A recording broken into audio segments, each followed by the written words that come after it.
So you've ever been hanging out with a buddy or sitting in a bar somewhere having a beer and what starts off normal starts getting into a crazy conversation? Well, and getting ready for this podcast show, it's kind of how it started and kind of how it finished. So I'm Tim, he's Scott. Let's talk Saints.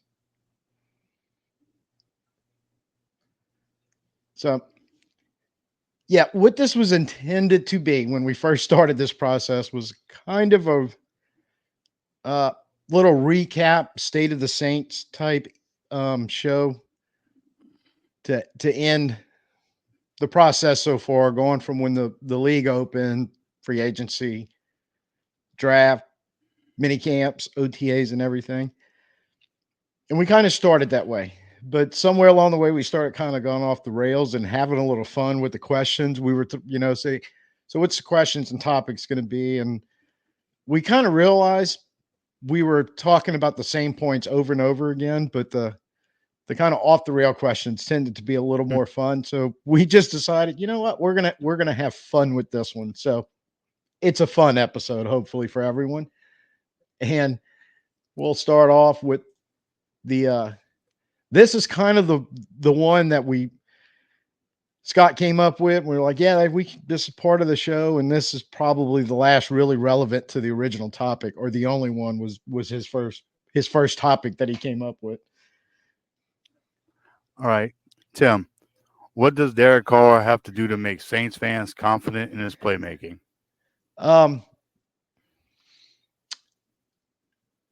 Saints fans play well. I mean, just show up the first week, run the offense, play well.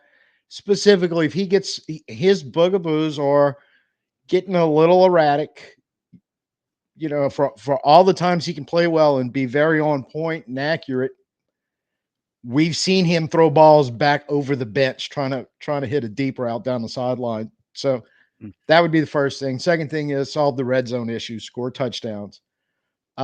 Me personally, probably you, because you even brought it up when we did the Dennis Allen podcast. Seeing their buy-in and enthusiasm, we were talking about seeing from the coaching staff and some of the players. You specifically mentioned, I want to see that from Derek Carr, and I agree 1,000. I agree with you then, agree with you now on that one, and going, that would help a lot. If I could see him doing what they're doing and buying in a little bit, I'd feel better. But ultimately, I think it's game one. What we see on the field in game one. So my question, I have a small answer, a short answer, and the regular answer. The regular answer with numbers, everybody loves their numbers. I'm going to say 3,500, 4,000 yards. And I'm going to say not an actual touchdown, but I'm going to say a touchdown interception ratio of 3-1. I think somewhere around 30 touchdowns and 10 interceptions and even 3,600 yards, I would consider that okay. But the main thing I need to see out of Derek Carr as a Saints fan after all the years of watching number 9 on that field is just leadership. He needs to go out there, no matter what, he's got to lead that team. I don't want any lost look, and I don't want any receiver that's off that week to throw tweets out there. I want him to. I want that whole team to want to take bullets for him. That's what I want. That's a leader. Yeah, I cannot disagree with that one iota. And I think most Saints fans, hell, the coaching, the front office, and Miss Gale herself probably want to see all that from him Mm-hmm. too. So, yeah, I think that would definitely help. Um, so this is where we started getting a little off the rails and having fun. But what's saying on the current roster right now, going into 2024 training camp, has the best chance to make the Hall of Fame? Well, I'm torn between two, and I'm gonna pick one because I think he's on my fantasy roster, and I'm gonna pick Demario Davis. You've talked that one episode about he just seems like the invincible man that won't die. Like he reminds me of Wagner, Bobby Wagner, the old Seattle guy, because they're both getting up there in age, but they're playing better linebacker than 24 and 25-year-olds running next to them, and they're getting to their 40s almost. And to me, Demario Davis, I think people like Cam Jordan, all that stuff will get looked up on, maybe even Tyran Mathieu. But I truly think I'm a really Demario Davis is where I'm gonna go just because he's the quiet, unsung hero of this team. The only people that normally mention him is like when you're watching a Thursday night game or a Sunday night game, and it's just like that. We're the only team, the only show in town. The announcers seem to mention him, but it's like on a regular Sunday, you don't really hear you don't hear his name. Um, But Demario's my guy. uh, Before I give you my guy, um, yes, I think, and those are my three: Demario, Cam, and Honey Badger would be the three best. The problem is they play Mm, defense, yeah. and more because getting in the hall, it's all about the numbers and everything. And they've all put up really good numbers. They're all in the hall of very, very good, but they Oh need God. something to make the jump from the hall of very, very good to the hall of fame. Offensive players can do it at the drop of a hat. And the reason why I'm going to say this, I agree it should be Demario Davis out of those three.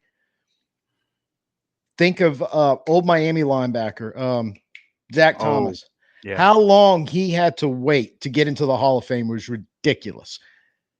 And the benchmark for Demario Davis is going to be Luke Kuechly, Yeah.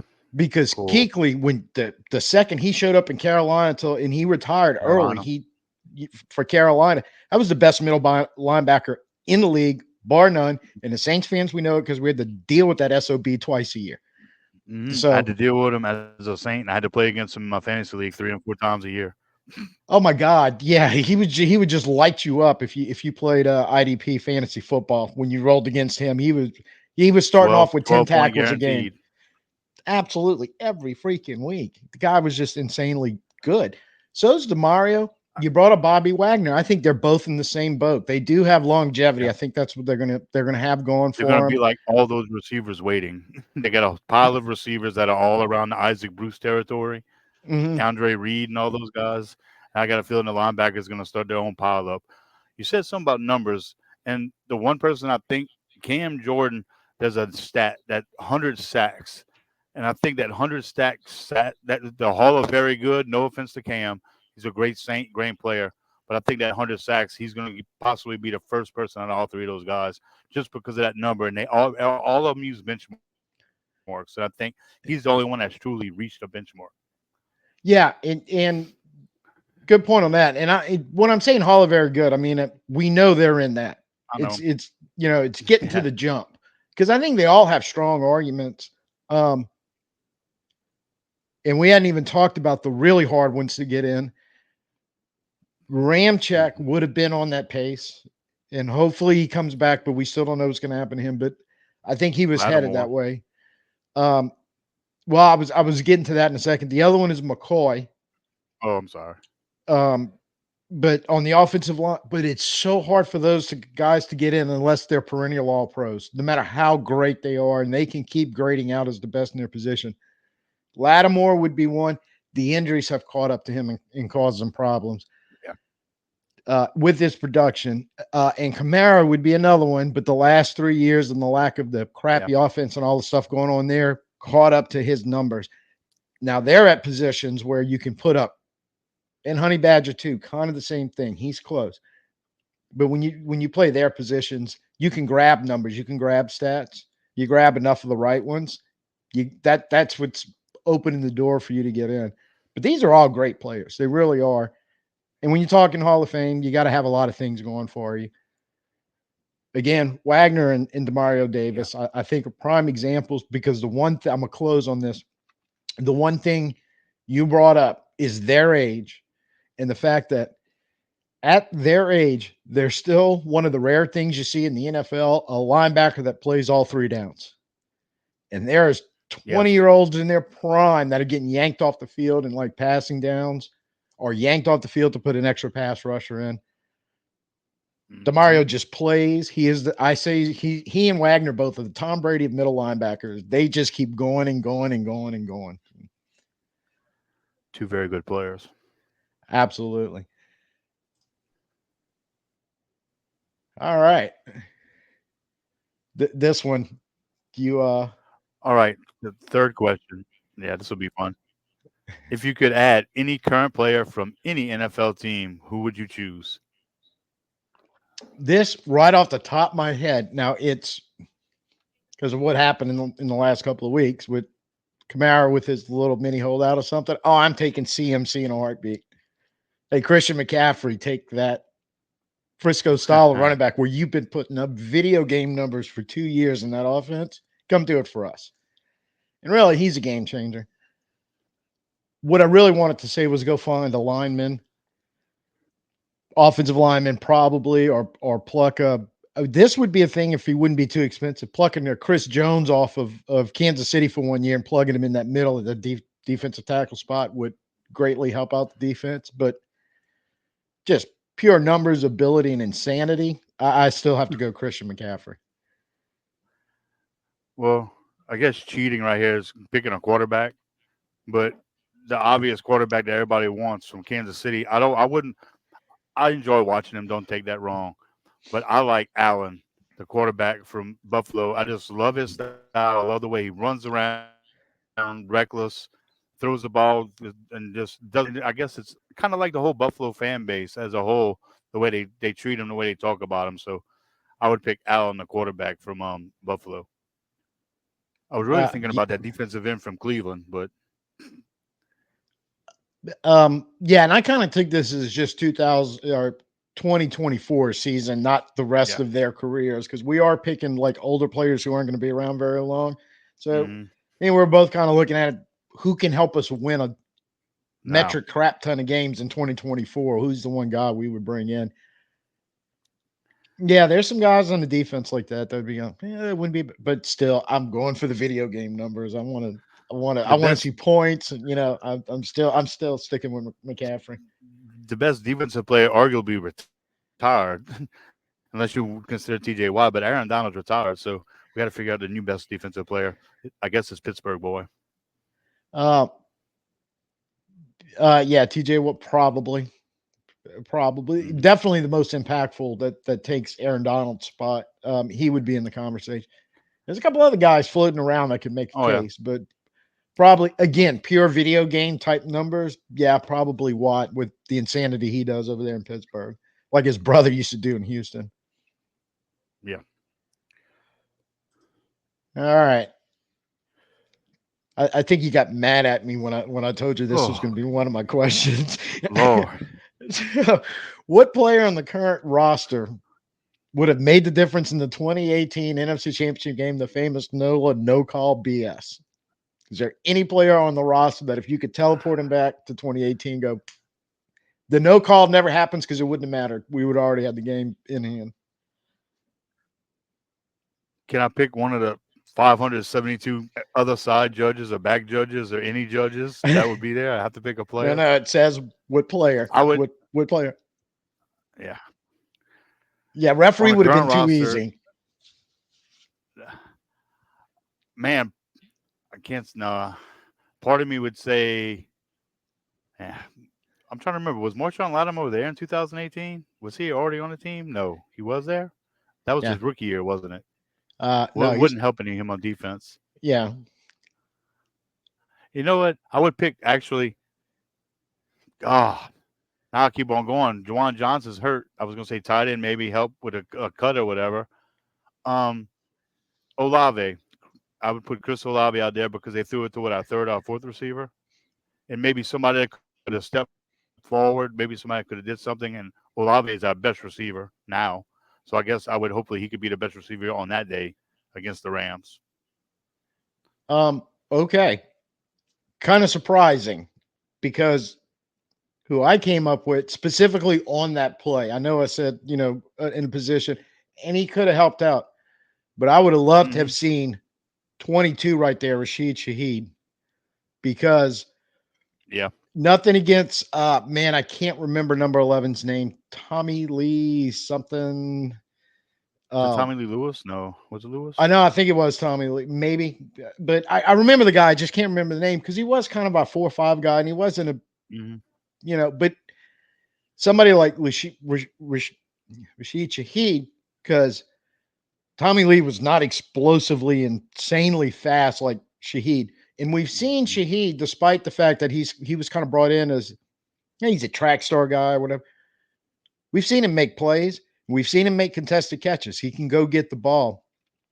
And the only thing I'm thinking about that play going in the back of my head is there's a good chance on that particular play, instead of Drew having to wait for the receiver to get to the marker, you got a quick dump right there with a guy that if you give him a step, if he gets the ball before, I'm going to call him the cheater of the Rams, ran over and interfered with him. If he can get the ball before the cheater, he's Excuse and me. that guy was selling out to get there and blow that play up, and which was why it should have been called interference. But yeah, if Drew's got a fast guy that he can get the ball out just a little quicker, is going to catch it and turn upfield with that. We're in the Super Bowl, and I will go to my grave saying if we get in that Super Bowl, we're beating New England, because New England Oh yeah. was a great matchup for us. Yeah, I like what you said there because you can't really out athletic. It's hard to out athletic somebody that's coming at you like that. But breakaway speed allows you to get away from the person. And the one thing that our receiver needed to do is get away. And the guy that runs as fast as the cheetah has a chance to run away. So, yeah, that's a very good answer to the question. Yeah, and like I said, maybe it's instead of having to wait for Tommy Lee to get, because he had to wait. It was kind of like one of those deals that were waiting for him to get to the marker because he had to pick up the first down, because that's what they were. I mean, that's why they threw the ball. So hey, we're going to start kneeling it nice the game right there. To Drew Shaheed in that wide open, because he was so wide open right there. I really think that Drew and Olave probably would have worked right. Same thing right there. Actually, that's why I said you were close. I hadn't really thought of Olave, but I'm going any receiver who's that good, that fast, that you can get him the ball just a little quicker, short of the marker, and not have to worry about him picking it up. That might have been the only way we can save that play without having the referee actually do his job correctly, which he didn't Yeah. do. Yeah, simply put. So, Yes. all right. Yep. This All is right. this is If the you one could, I didn't like you sent yeah, me. if you could bring, I like the way you edited. If you can bring back a past Saint besides Drew Brees, who would you want to have on the 2024 Um, hmm. Yeah, obviously would have been Drew Brees, but when you were kind of like, no, it's obvious. Yeah, damn. Yeah. That's tough one, man.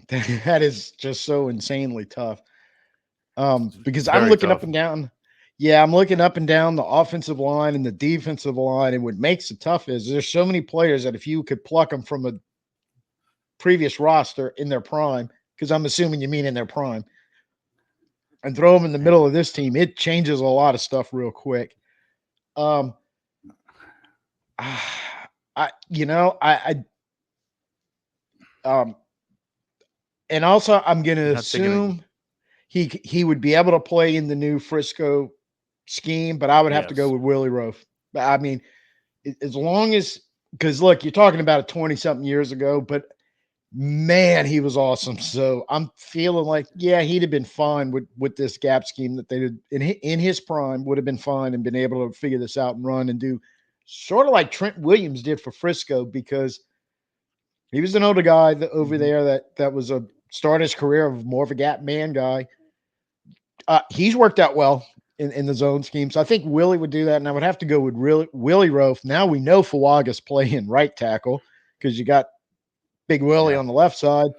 Now we figure out guard, and we've got plenty of opportunity to choose from. And with McCoy in the middle to help those two guards out. And look, Ruiz may actually be making the move on the right guard spot and locking that down. So now you're going, everybody's fighting for the last spot. So I got to say Willie Rowe. You're killing me because that was my guy, and I'm not going to double up on that one. That was really my guy because our offensive line, like, go to the draft. What we drafted, that was going to be my direction I'm gonna go.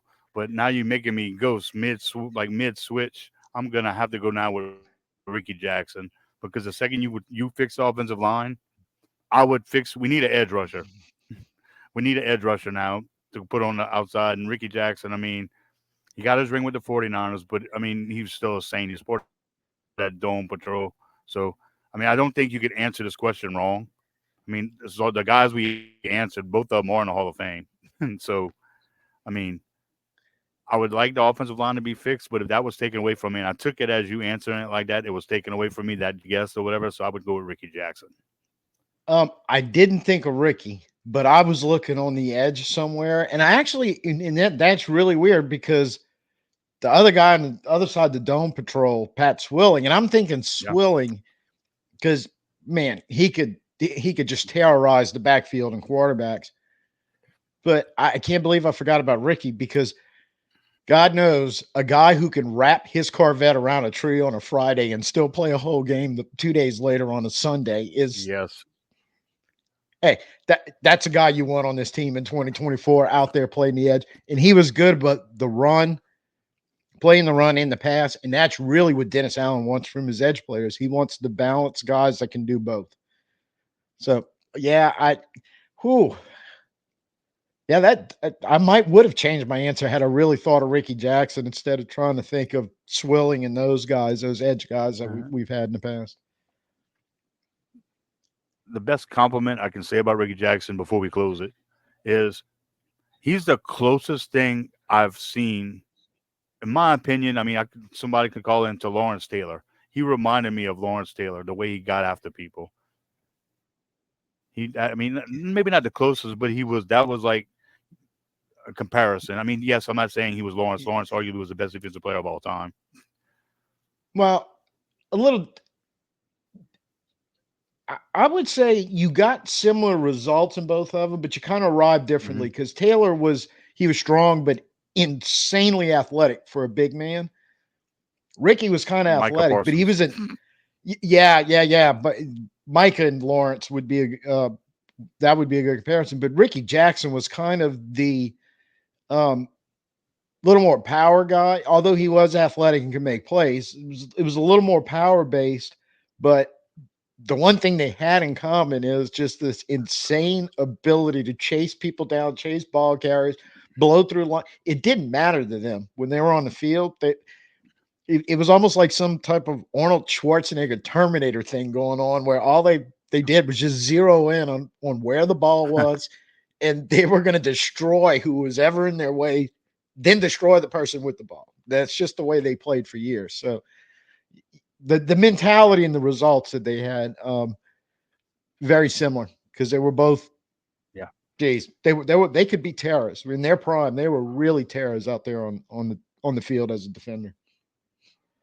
If if you're going through a big city and you could walk through an alley and you walk past either of those guys, I would pee myself. I mean, it would be Yeah, just game over. Game over. I'm turning around and I'm going the running. other way. Yeah, I Yeah. agree with you there. That's like two human beings I would never ever want to cross paths with, and other than just be their best friend in the world and not do anything to anger them. Okay, so here's mine that's probably going to drive you crazy, but here you go. The Saints offer you $1 million guaranteed contract to play either offense or defense for one game. They let you pick the position. Would you say yes, and what position? Yes, of course I'd say yes. If we were at a bar, this would be shots by this time for this kind of question to come out because this is like way like off kilter. But I would we played video games together. We've done all kind of things. I made characters on Madden called Lockdowns. That was my actual name. Sometimes cornerback, but actually I would love being a safety. The freedom of just the free safety, especially not a strong safety, the free safety, but the ease of the play, the ease of just being able to watch the whole play take in front of you, seeing the field. Don't want to be anywhere in the middle line. Don't a real cornerback because I don't want to cover anybody, but I'd like to see everything. I would love to be a free safety if I had the chance. Okay, I took this from a totally different view. Um, to answer this one, there's a saying about from the military that no battle plan survives first contact with the enemy. Well, my philosophy going on this was, um, no Tim is going to survive first contact with the other team. So I was just going in with the hey, I want to be a running back and I want to carry the ball in the first play because my philosophy would be for that $1 million guaranteed. I'm going to go down quick in as much of a cocoon fetal position as completely possible to protect as many vital parts that I could.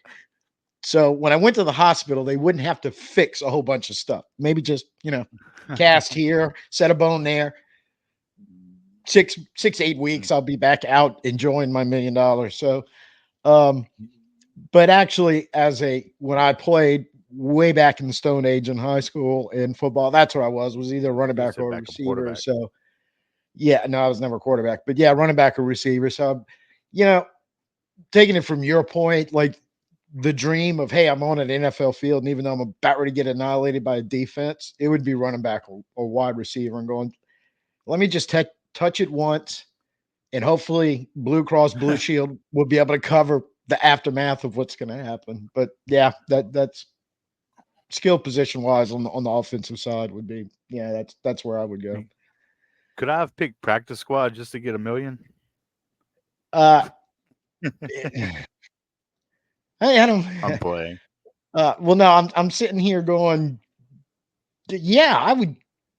That's. I mean, I think almost anybody would be like $1 million guaranteed.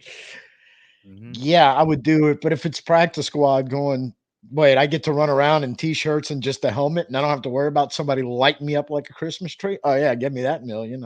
I'll run around till I pull a hammy. That's fine. Hmm. Oh Using shells. That's it. yeah, yeah. So that was our little what started out as kind of the state of the union for the Saints so far in 2024 and Turn devolved into in, reminiscing. yeah, just we're gonna have fun with this. And part of that was, like I said, we had kind of covered everything, and we found when we were trying to put this together, it's almost like we were just really retreading a lot of topics we had already talked about. In the few that we haven't, and I'll explain why in a second. We've already either got some videos that are going to be upcoming on those topics, or they will be coming a little later in July. And the reason why that is we knew, um, July is, for lack of a better term, like the dead period, of most NFL teams, kind of between the mini camps and the actual training camp. And as such, both of us have kind of personal stuff planned, as well as some vacation time planned throughout July. So we decided that the long form podcast, this episode was going to be the last one for about 3 to 4 weeks. Just put it on a little hiatus, and we're going to, obviously, around training camp, there'll be a lot going on. Well, So I think it was kind of like, yeah, we don't want to retread what we've been covering, especially most of it was going to be extensively about the stuff that happened over the last month. And we're like, man, we've kind of been all over that several times. So yeah, we're just going to roll out and have fun with this one. And actually, this is your suggestion when I talked to you earlier was, hey, have everybody watching in the comments, because that's what we have the questions out there. Go ahead and give us your answers to questions 1 through 6. Um, be very interested, because while we won't necessarily be filming this podcast and we're going to be clearing up some of our other videos, we will be popping in on the comments here and there like we normally do to see what y'all are saying. So I'm just real curious. Um, um, our subscribers, said it before, say it again. Y'all give us some great stuff in the comments. So just we'll have fun with it. Give us what you got, of the 6 answers, and we might have a little discussion on that. So other than that, we will, like I said, we'll have a couple videos here and there, but for the most part, um, or not for the most part, actually for the part of the long form right here that we do and normally drop on various platforms on the weekend or Monday, probably the last week of July, I'm thinking. Um, Yeah. we'll be on a break till then. Like I said, we sometimes life gets in the way and we both have some real life stuff to take care of. And then after that, we both want to take a little time at the beach. So that's kind of the plan right now. So Hopefully. yeah. So everybody enjoy the summer break, I guess we'll call it, July. And like I said, 2 or 3 times a week, we'll still have stuff coming out. And if you like the concept of us just every now and again having let's have a little fun with some kind of, I don't want to call them dumb questions, but they might actually be dumb questions. But what the hell? We had a good time doing it. Hopefully you had a good time watching. So if you want to see a little more of that, just bang the thumbs up, let us know. And occasionally, especially in those times where there's just not a lot to talk about, we'd be happy to come up with some crazy stuff and just have some fun with it. So I'm good thank at y'all very much for crazy. joining. Oh, I'm sorry, Scott. Go ahead. No, I just said I'm good at crazy. Oh yeah, yeah, no, yeah. We know. Um, I'm not even going to bring up any of your catchphrases from back in the fraternity days, because that could just lead us down another crazy black rabbit No, hole that probably wouldn't be good to traverse. Although now people are probably watching this going like, "What? Tell us." Plead the fifth on that one. So thank y'all for joining us today. Until we see you in a couple of weeks. Peace out and who dat.